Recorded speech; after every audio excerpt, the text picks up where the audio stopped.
ერუს ჯუნგლებში მცხოვრებ ერთ-ერთ ტომში არის საკმაოდ საინტერესო და მისტიური ისტორია. ადგილობრივები ამბობენ, რომ ღამით მათ წინაშე 2 მეტრიანი სიმაღლის შავებში ჩაცმული ფიგურები გამოჩნდნენ, რომლებიც მიწაზე არ დადიოდნენ. ისინი უბრალოდ ჰაერში ლივლივებდნენ. შეშინებულმა მონადირეებმა ძველი თოფებიდან სროლა დაუძღეს, მაგრამ მალევე მიხვდნენ, რომ ტყვია ამ არსებებს ვერაფერს აკლებდა. ალბათ გგონიათ, რომ ფანტასტიკურ ფილმს გიყვებით, არა? არა და ეს ყველაფერი 2023 წლის ზაფხულს მოხდა. ის რაც თავიდან ძველ ლეგენდას გავდა, დღესდღეობით დიდ გამოცანად იქცა და მეცნიერებს აფიქრებს, სად გადის ზღვარი ტექნოლოგიებსა და რეალობას შორის. 2023 წლის 11 ივლისს სოფელ სან ანტონიო დე პინტუიაკოს მშვიდის საღამოს სულის შემძრულმა კივილმა გაარღვია. შეძრწუნებული კაცები ხმაურზე გაცვიდნენ. ბოლო კვირებია სოფელი ისედაც შიში ცხოვრობს. შეიარაღებულმა მცველებმა თავდამსხმელ ცეცხლი გაუხსნეს, თუმცა ნანახმა შოკში ჩააგდო. ნასროლმა ტყვიებმა უცნობ მეტალს ნაკაწრის კი ვერ გაუგეთა. ეს არსებები 2 მეტრის სიმაღლის იყვნენ. ეცვათ შავი ჯავშანი, ეხურად უზარმაზარი ჩაფხუტები და თვალები ყვითლად უნათებდათ. სულ რაღაც წამში ისინი ჰაერში დაახლოებით 3 მეტრის სიმაღლეზე აიჭრნენ და გაუჩინარდნენ. ადგილზე კი 15 წლის გოგონა იპოვეს, რომელსაც ყელზე ჭრილობა ჰქონდა და გონს ძლივს მოდიოდა. თავიდან ხელისუფლება ამ ცნობებს არ იჯერებდა, მაგრამ ფაქტები ჯიუტი იყო. ჯუნგლებში უცნაურად დასახიჩრებულ ცხედრებს პოულობდნენ. პირველი დოკუმენტური მტკიცებულება 2013 წლით თარიღდება. ტბაზე სახელად ამრეაში ხუან სერვანტესის სხეული იპოვეს. მას არც წყალი ჩაეყლაპა და არც ჩვეულებრივი ტრამვები აღენიშნებოდა. ხუანის ცხედრის ამოცნობა თავიდან გაუჭირდათ, რადგან კაცს სახე ქირურგიული სიზუსით ჰქონდა მოცილებული. სკეპტიკოსებმა ეს პირანიებს დააბრალეს, თუმცა ექსპერტიზამ დაადასტურა, რომ სიკვდილი წყალში ჩავარდნამდე დადგა. თანაც თევზები ხორცს გლეჯენ და ასე აკურატულად სამედიცინო ჭრილობას ვერ ტოვებენ. 2023 წლის გაზაფხულს კი კოშმარი განმეორდა. იმავე ადგილას ბიჭის ცხედარი იპოვეს, ზუსტად იდენტური დაზიანებით. მას შემდეგ თავდასხმება მოიმატა.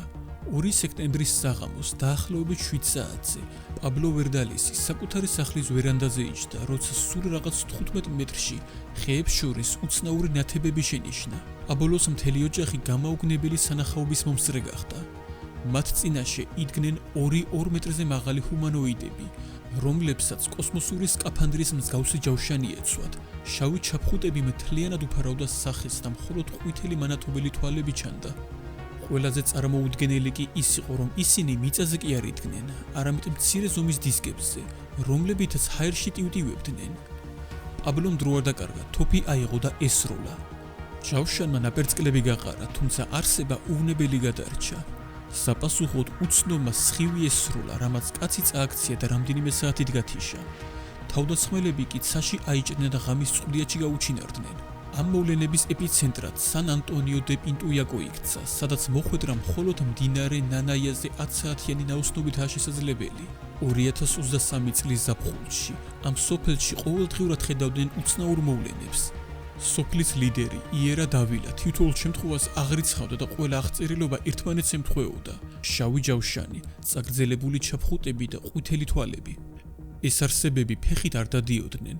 მტერეფებთან წითელი ნათურა ჰქონდათ, რაც მათ ლევიტაციის საშუალებას აძლევდა. ისინი დახვდნენ სახურავიდან სახურავზე და მოძრაობისას მხოლოდ სუსტ სისინის მსგავს ხმას გამოსცემდნენ. ადგილობრივი კაცები სოფელს ღამღამობით პატრულირებდნენ, მაგრამ მათი იარაღი სრულიად უსარგებლო აღმოჩნდა. ტყვიები ჯავშანს ვერაფერს აკლებდა. მთელი სოფელი პარანოიამ მოიცვა. ხალხი შიშისგან ვეღარც სანადიროდ გადიოდა და ვეღარც მიწას ამუშავებდნენ. საკვების მარაგი კი ეწურებოდათ. სოფელი კი საკუთარი შიშის ტყვედ იქცა.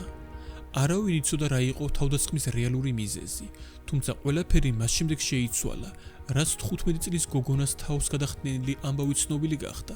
სწორედ მან გაიგო რა უნდათ სინამდვილეში ამ არსებებს. 11 ივლისის საღამოს გოგონა სახელად თალია ეზოში ხილს კრებდა. უეცრად ქარმა დაუბერა, გოგონამ უკან მიიხედა და აინახა შავში ჩაცმული მაღალი ფიგურა, რომელიც მრგვალ პლატფორმაზე იდგა და ჰაერში ლივილივებდა. სიბნელეში მხოლოდ მისი ყვითელი თვალები ანათებდა. ამასობაში მეორე თავდასხმელი უკნიდან ეცა და პირი აუგრა. მათი ძალა არაადამიანური იყო, წინააღმდეგობის გაწევას აზრი არ ჰქონდა. თუმცა ეს უბრალოდ თავდასხმა არ ყოფილა, ეს უფრო სამედიცინო პროცედურას ჰგავდა. ერთ-ერთმა ცხვირში შპრიცის მაგვარი ხელსაწყო შეუცურა. ფილტვები მძაფრმა ქიმიურმა სუნმა აავსო. გოგონამ ნელა-ნელა გონების დაკარგვა დაიწყო. შემდეგ სახეზე ცივი მალა მოწაუსვეს, რამაც კანი გაუშეშა. სწორედ ამ დროს ნახევრად გაბრუებულმა გოგონამ ესპანური ლაპარაკი გაიგონა. ერთი ადგილობრივი პერუელის აქცენტით საუბრობდა, ხოლო მეორე აშკარად ამერიკული იყო. პერუელის ნათქვამა ფრაზებმა ყველაფერს ფარდა ახადა. ფრთხილად იყავი, ზედმეტი არ მოგივიდეს, თორემ მასალა გაფუჭდება. მიზანი უკვე ნათელი იყო. ისინი გოგონასთვის სახის აჭრას აპირებდნენ. ერთ-ერთმა მანათობელი ლაზერული სკალპერი მოიმარჯვა.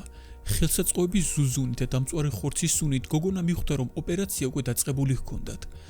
საბედნიეროდ გოგონამ ერთი წამით დაყვირება შეძლო. ხმაურზე პერუელმა უკან დახევა შესთავაზა, მაგრამ ამერიკელი შეეწინააღმდეგა. აქ ვერ მივატოვებთ. სადე გოგონას პლატფორმაზე ათრევა. მაგრამ მათ ეს ყველაფერი დააგვიანეს. კივილის ხმაზე მეზობლები ფარნები და თოფებით გამოცვივდნენ.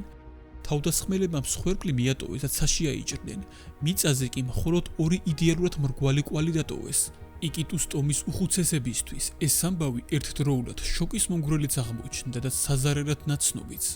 მსგავსი ისტორიები მათ კულტურაში უკვე 5 საუკუნეა რაც ხდება. როცა ესპანელები პერუში შევიდნენ, ისინი ადგილობრივებს არა მარტო ოქროს გამოხოცავდნენ, არამედ მათი სხეულიდან ადამიანის ცხიმებს იღებდნენ. ევროპელებს სჯეროდათ, რომ ადამიანის ცხიმი ჭრილობას არ ჩენდა და ასევე მექანიზმების გასაყოფადაც იყენებდნენ. ადგილობრივებისთვის ეს სულის მოპარვის ტოლფასი იყო. სწორედ ასე დაიბადა ლეგენდა პიშტაკოზე, თეთრკანიან ღამის მონადირეზე, რომელიც მსხვერპლს კანს აძრობდა. და იცით რა არის ყველაზე საშიში? 2009 წელს ლეგენდა რეალობად იქცა. პოლიციამ დააკავა ბანდა, რომელიც ადამიანის ცხიმით ვაჭრობდა და მას ევროპაში შავ ბაზარზე ლიტრს $10,000 ყიდნენ. თალიაზე თავდასხმის შემდეგ შეშინებულმა სოფელმა სატელიტური ტელეფონით სამხედრო დახმარება ითხოვა, თუმცა ადგილზე მხოლოდ 2 პოლიციელი ჩავიდა. დასკვნა კი სასაცილო იყო. ის ასე ჟღერდა: თავდასხმელები არალეგალურ ოქროს მაძიებლები არიან, რომლებმაც ხალხის შესაშინებლად რეაქტიული ზურგჩანთები, ეგრეთ წოდებული ჯეტპეკები გამოიყენეს. მედიამ ეს ვერსია აიტაცა და თემა მალევე დახურულად გამოაცხადეს. მაგრამ მოდით ლოგიკურად შევხედოთ. თანამედროვე ჯეტპეკები საშინლად ხმაურობს, რთული სამართავია და სულ რამდენიმე წუთი დაფრინავს. მოწმეები კი სრულიად უხმაურო ლივლივს და ზეადამიანურ მანევრებს აღწერდნენ. ადგილობრივებმა სოფლის გარშემო ხაფანგები დააგეს, რომელიც მასში გამმულ მსხვერპლს იარაღს ავტომატურად ესროდა. ყოველ ღამეს სროლის ხმა ისმოდა, დილით კი მხოლოდ უზარმაზარ, ოვალურ ნაფეხურებს პოულობდნენ. სისხლის წვეთიც კი არსად იყო.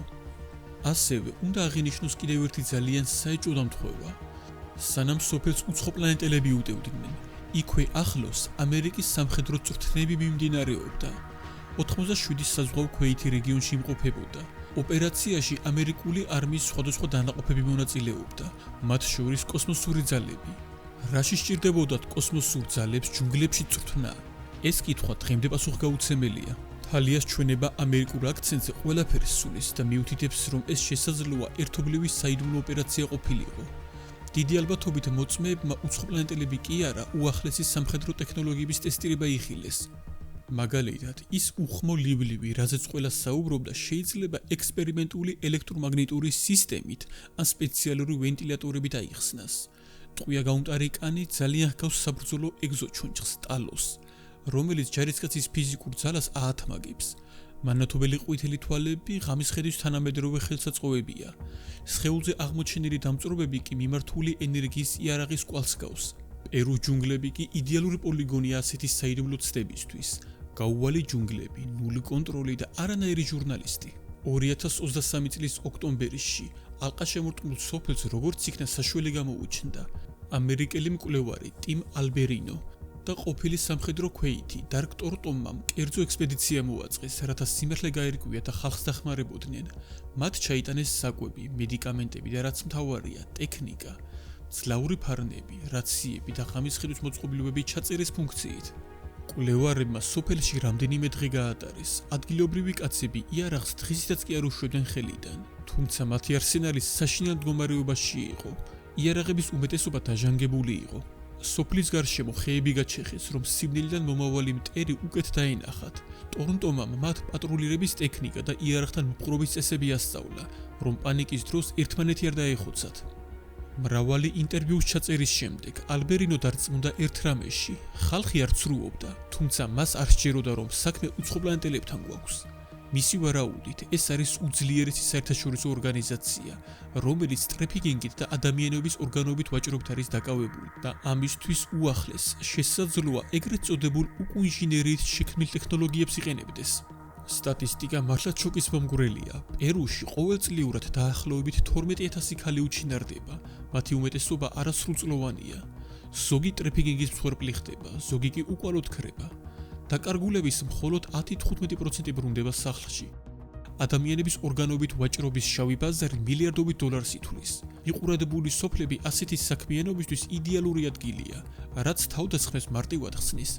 თუმცა აქ ერთი დიდი მაგრამ არსებობს. კრიმინალური დაჯგუფება რა ძალიან დიდარიც არ უნდა იყოს, საიდან აქვთ ასეთი დონის ტექნოლოგია. შესაძლებელია მათ გამოიყენეს CIA-ის მეთოდი.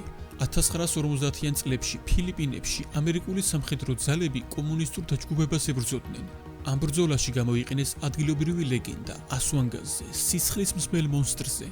აგენტები იტაცებდნენ მეამბოხე მებრძოლებს, უკეთებდნენ ისეთ ჭრილობას, თითქოს მონსტრმა დაგლიჯა და შემდეგ ცხედარს სხვებისთვის დასანახ ადგილზე კიდებდნენ. ეს ტექნიკა იმდენად ეფექტური აღმოჩნდა, რომ მოგვიანებით ვიეტნამშიც გამოიყენეს ოპერაცია მოხეტიალე სულის დროს, როცა ჯუნგლებში მოჩვენებების ხმებს უშვებდნენ მტრის შესაშინებლად. რთულია ოფიციალურ ვერსიას დავუჯეროთ, რომ თითქოს ეს ადამიანები, ვინც სოფელს აშინებენ, არიან ოქროს მაძიებლები, რომლებიც ჯეტპაკებს იყენებენ. რეალურად ვინც არ უნდა იყვნენ, ესენი იქნებიან სამხედროები, ორგანოებით მოვაჭრეები თუ სხვა სტრუქტურის წარმომადგენლები. ფაქტია, რომ ფლობენ ისეთ ტექნოლოგიურ უპირატესობას, რაც ჩვეულებრივი კრიმინალებისთვის მიუწვდომელია. სავარაუდოდ საქმე გვაქვს ადამიანებთან და არა უცხოპლანეტელებთან. მაგრამ ვინ დგას რეალურად ამის უკან და რატომ აირჩიეს მოქმედების ასეთი ექსტრავაგანტული გზა, გამოცანად რჩება. თუ ეს ხდება პერუში, მსგავსი ოპერაციები შეიძლება ტარდებოდეს კონტინენტის სხვა მიყრუებულ ადგილებშიც. უახლესი ტექნოლოგიები იმათ ხელში, ვინც ადამიანების ტანჯვით მდიდრდება, კაცობრიობისთვის ახალი ხილი ნამდვილად არ არის. ამასობაში კი ვიდეო დასასრულს მიუახლოვდა. დიდი იმედი მაქვს მოგეწონათ ვიდეო. თუ ეს ასე იყო, გთხოვთ რომ არ დაგეზაროთ და ლაიქება და არხის გამოწერა, რათა არ გამორჩეთ მორიგი საინტერესო ვიდეოები. მეკიდროებით და გემშვიდობებით. ნახვამდის.